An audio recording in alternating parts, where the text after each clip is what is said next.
Hello guys, welcome to the biology class. So this is Deepak Kapri and let us start for our today's session.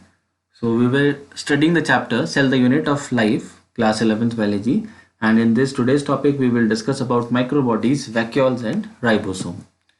So what are microbodies? Other than all the organelles present in the eukaryotic cell, there are certain other membrane bound structures which are present in a cell, both plant and animal cell. These are called as microbodies and their basic job is they use molecular oxygen and carries oxidation of substance. मतलब ये जो microbodies हैं बेटा cell में बाकी organelles के अलावा you will see, अगर हम सेल की बात करें तो आपको पता है न्यूक्लियस है, बाकी ऑर्गेनेलीज हैं, इसके अलावा छोटे छोटे सैक लाइक स्ट्रक्चर प्रेजेंट होते हैं, इन्हें कहा जाता है microbodies. The sac like structures are called as microbodies.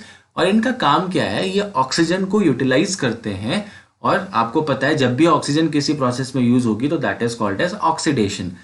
अब हमने 10th क्लास में एरोबिक रेस्पिरेशन पढ़ा था जिसमें ग्लूकोज का ब्रेकडाउन होता है.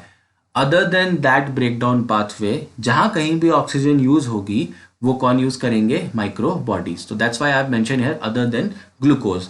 तो the aerobic respiration which we speak of in class 10th, other than that whatever oxidative reaction is occurring inside the body, it is because of microbodies. So basically we have to study two types of microbodies. One is peroxisomes and another is glyoxysomes. So peroxisomes, this is the microbody found in both plant and animal cell, and it was first identified by D. Dewey. If you remember, this person also has credit in the mitochondria. It is a sac-like structure formed from ER. तो जो पेरोक्सीसोम्स है उसका origin किससे है बेटा, endoplasmic reticulum से है. इसमें एंजाइम्स होते हैं, तो two enzymes I am mentioning here, oxidase and catalase. So this you see the structure of peroxisome, अपना nucleus है, and sorry, this is not peroxisome, this is the cell, and in that you will see the peroxisome structure. If it is mentioned, I don't, हाँ, this structure is called as peroxisome. ये वाला structure देखिए. तो याद रखना कि जितने भी माइक्रोबॉडीज होती हैं ये सारी की सारी क्या है बेटा, सिंगल मेम्ब्रेन है. Okay, now it helps in the synthesis and degradation of hydrogen peroxide. अब क्या है बेटा कि जब बहुत सारे सब्सटेंस का ये ऑक्सीडेशन करते हैं और उस ऑक्सीडेशन को कॉज करेगा इनका enzyme which we just speak of oxidase.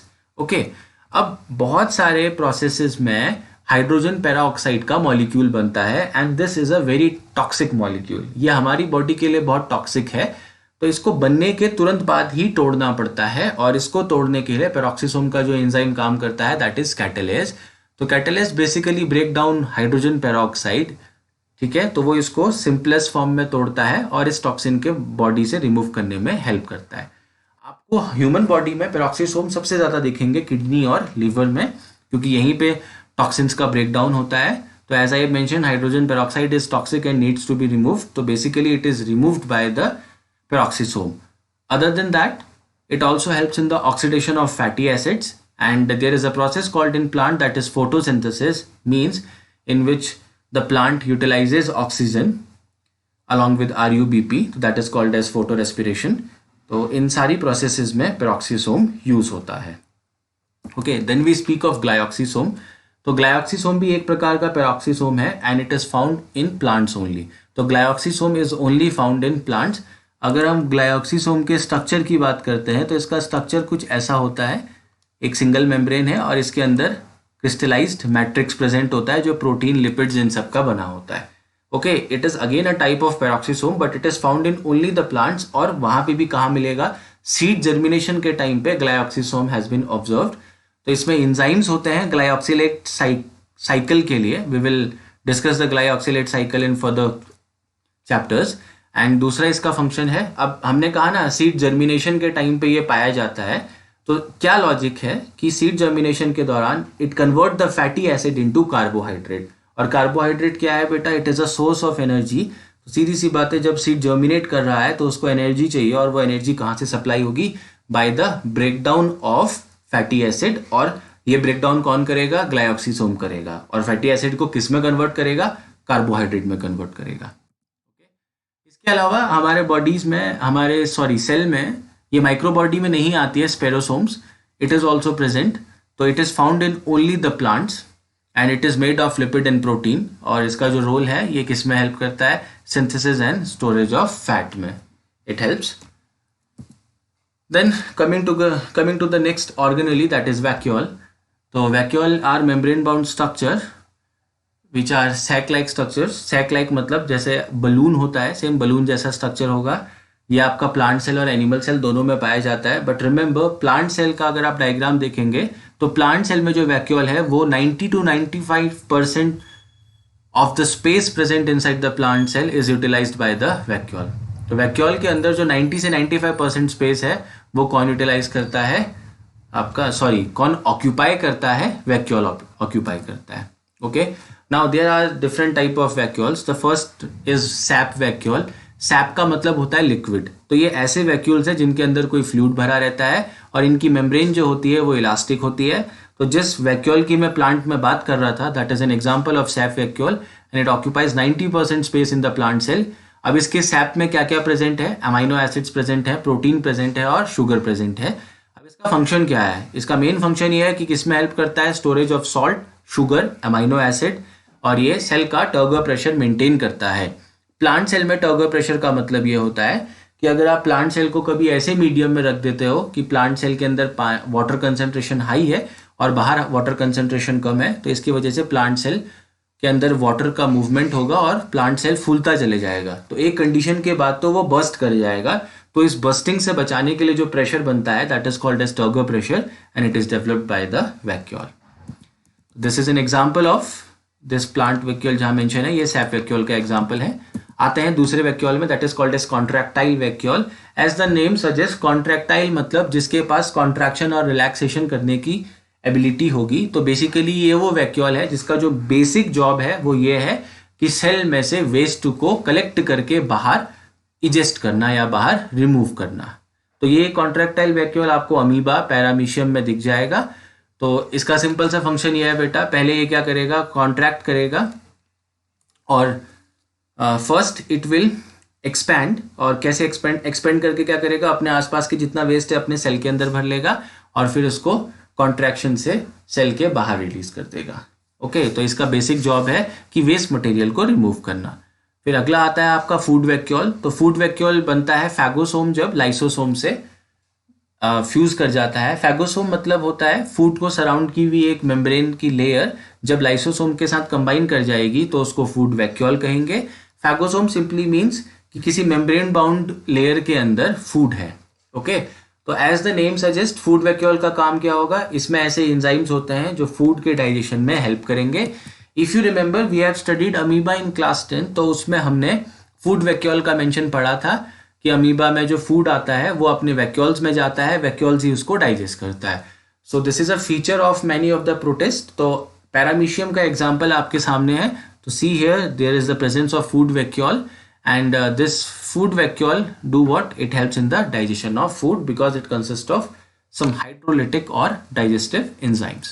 Okay, the another type of vacuole is gas vacuole. जैसे कि इनका नेम सजेस्ट करता है, तो इनमें क्या होगा बेटा, they are filled with gas and they are mostly found in the prokaryotic cell, that is bacteria. और इनका फंक्शन क्या है, गैसियस वेस्ट को स्टोर करेगा और बायंसी को मेंटेन करेगा. ओके, बायंसी तो समझते हैं, if the bacteria is located in aquatic conditions तो वहाँ पे बायंसी उसको हेल्प करेगी स्विम करने में. ओके, अब आता है अगला organelle, that is ribosome. Now you should remember it is the only organelle that is present in both plant and animals है. ये बोथ प्रोकैरियोट्स एंड यूकैरियोट्स. तो ये वो ऑर्गेनेली है जो दोनों प्रोकैरियोट्स और यूकैरियोट्स में पाई जाती है. नेकेड ऑर्गेनेली है, that mean it does not have any membrane. Again a very important point, many time ask in the paper. तो ये इकलौती ऑर्गेनेली है जिसमें अपनी मेम्ब्रेन नहीं होती है और ये बनी होती है राइबो न्यूक्लियो प्रोटीन की, मीन्स आरएनए प्लस प्रोटीन. जो इसका structure it is made of RNA and protein and it is synthesized in the nucleolus of the nucleus. Okay, now अब एक कॉन्सेप्ट आता है कि सेडिमेंटेशन कॉफिशिएंट के हिसाब से जो राइबोसोम्स है उनको दो कैटेगरी में बांटा गया है, 70S एंड 80S. इसको थोड़ा यहाँ समझते हैं. इसको सिवेटबर्ग यूनिट भी कहा जाता है. तो जो इसमें आपको S दिख रहा है, इसमें दिस S ये S क्या है, ये सेडिमेंटेशन कॉफिशिएंट या फिर सिवेटबर्ग यूनिट कहते हैं. साइंटिस्ट के ऑनर में है स्वेटबर्ग यूनिट. तो इसमें होता क्या है कि आपने सेल का कंटेंट लिया और उसको सेंट्रीफ्यूज कर दिया। सेंट्रीफ्यूज एक मशीन है, जैसे छाछ बनाने वाली जो मशीन होती है, सेम वो भी सेंट्रीफ्यूगेशन के प्रिंसिपल पे काम करती है। तो आपने क्या किया, इसमें राइबोसोम्स को डाल दिया, तो अपने अपने साइज के हिसाब से ये इस ट्यूब में सेटल होगा। सीधी सी बात है, जो जितना नीचे होगा उसका साइज उतना बड़ा होगा, जो जितना ऊपर होगा उसका साइज उतना छोटा होगा। तो किस रेट से ये सेटल करते हैं सेंट्रीफ्यूगेशन में, that is called as sedimentation coefficient और सेविटबर्ग यूनिट। तो दो टाइप के आपको राइबोसोम्स मिल जाएंगे, 70S type and 80S type. 70S जो है that is present in the prokaryotes, और यूकैरियोट्स में जो राइबोसोम होता है वो 80S टाइप होता है। तो अगर मैं किसी एक ट्यूब में 70 और 80S को एक साथ लूं, तो देखिए यहाँ पे 70S है, ठीक है। इससे भी ज्यादा साइज किसका बड़ा होगा, 80S का। क्यों? क्योंकि वो इसके नीचे पाया जाएगा। तो किस हिसाब से सेडिमेंट कर रहे हैं, on the basis of that they are classified. अब इसका जो मेन फंक्शन है, इसको प्रोटीन फैक्ट्री कहा जाता है बेटा सेल की। If you remember, endoplasmic reticulum में भी राइबोसोम पाया जाता है। Because of that endoplasmic reticulum is capable of synthesising protein. Similarly this also because of this, तो इसके लिए इसको प्रोटीन फैक्ट्री कहते हैं। तो प्रोटीन सिंथेसिस बिना राइबोसोम के नहीं हो सकती, and they also act as catalytic enzymes in many reactions. Even protein synthesis में ये एंजाइम्स की तरह भी बिहेव करते हैं। तो ribosomes also act as an enzyme for the catalysis of many reactions. So this is all for today. That completes the ribosome, vacuoles and microbodies. So in case of any query, just let me know. Thank you.